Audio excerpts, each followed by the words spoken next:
What's going on, guys? So today I'm making a slow cooker brisket. The rule of thumb is for this is every pound of brisket is every hour or hour and a half. So this is 7 pound brisket, so I've done it for about 8-9 hours, I would say. But in this video I've done it quite longer. I've done it to about 13-14 hours. So yeah, the seasoning to this, I've used simple seasonings: salt, pepper, some brown sugar, garlic salt, mustard powder and onion granules with a little bit of thyme and oregano. I mix all that together and apply it gently at the top. You pat it down, not rub it into it, otherwise you kind of take out the moisture of the meat and the fat cap. So let that marinate, rub it all over the sides, and then I will add it into the slow cooker with the liquor, and I'll show you at the next step.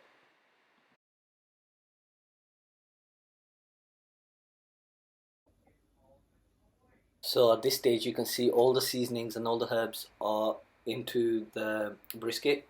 I'm just giving it about 10-15 minutes for it to come to room temperature, and then I will add it into the slow cooker.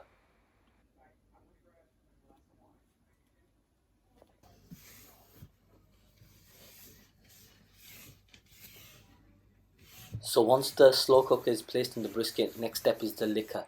The liquor is the most important part. What I did was add Worcestershire sauce, soy sauce, brown sugar, a little bit of ketchup and beef granules mixed with some boiling water. What that does is that's gonna go into the slow cooker, and then over time, over the hours it's cooking, the meat's gonna release its juices and it's gonna mix with the liquor and it's gonna bring like a rich kind of darkness to it. So it's very important that you do that.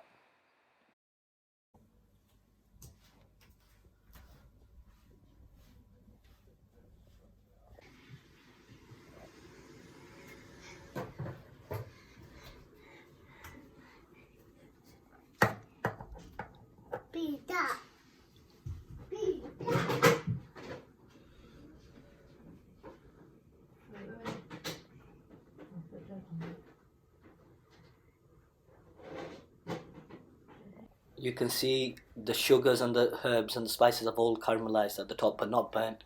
You can see the grains and the meat lines where it's going. That's where you got to cut it against. If you cut it with it, then it kind of becomes more stringy. If you cut it against it, it becomes more tender. So you can see all the fat reduced, but I've kept the fat cap at the top. So let's see what it looks like carved.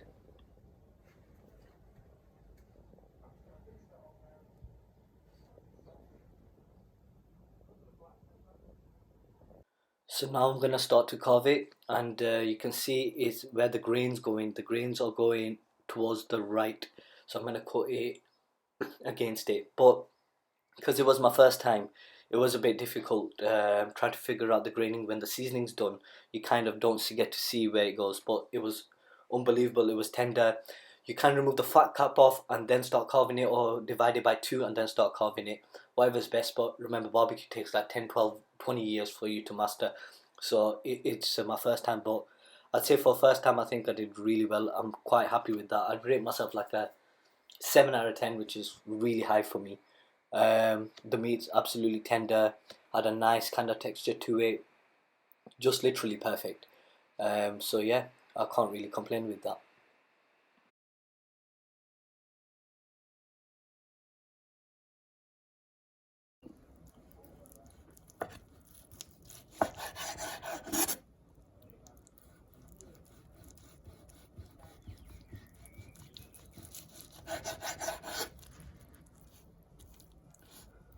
Remember, I can flip it as well, so. Ooh.